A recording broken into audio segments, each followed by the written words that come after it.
years ago today, Beyoncé broke down and built herself back up in the eyes of the world. That's what it truly meant to make lemons into lemonade. Let's talk about it. Time capsule edition. When Beyoncé dropped Lemonade back in 2016, it was a cultural reset, debuting at #1 on the Billboard 200, selling 650,000 units its first week. You know how we do it here. Let's get into the rollout. This album had no traditional promo. It had no interviews, no promo. Nothing. Back in early February 2016, she dropped Formation, which was really political. She had to bring us into Formation, and that she did when she brought it into our living room was during the Super Bowl, the world's biggest stage.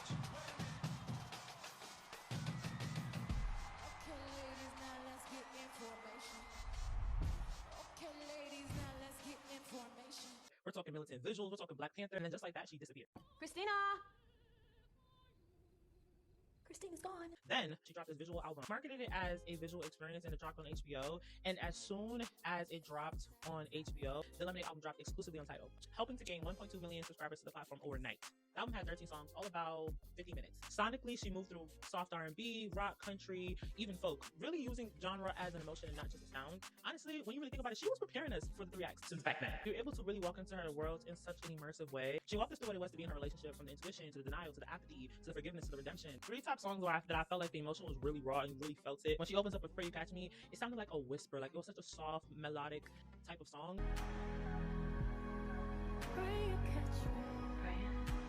And then the next song is Hold Up, and like that music video went viral. I've seen it as a costume at least like once every year. See her in denial, but she's like literally in a yellow dress, her smiling and crashing out. And just the position of it all. They don't love you like I love you.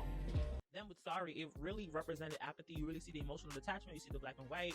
I really loved how it touched on a lot of different Western African culture. The entire from the film down to the visuals, down to the song choices, the placement of order, like every single aspect represented Black culture, Black pain, Black healing. And it was really truly brought to life in a very cultivated way, in a very intentional way. And you're hearing different monologues that really speak to the depths of what it is to feel that emotion and that pain in that moment. When you really listen to it, you're like, oh my gosh, like what's going on? Like, JC, what did you do? Who was Becky? It was such a huge thing at that time period to understand who was Becky with the good hair, and then trying to have conversations about what good hair meant. Let's get into its impact, its legacy, and its imprint. Its impact, it was that it turned personal pain into collective healing. It touched on infidelity, heartbreak. It touched on ancestry. It touched on what it means to truly forgive. It touched on hope. Its legacy is a set of blueprint for how to control your own narrative. It set a standard in terms of creating worlds through visual albums, creating cultural moments, which are one of many. Really open, deeper conversations around Black womanhood, around generational trauma, as well as healing. Its imprint is that it really shifted how artists approach rollouts. And because the album was so immersive, fans were able to analyze, they were able to feel, they were able to see themselves within this space and be able to walk through the experience that she went through, to also show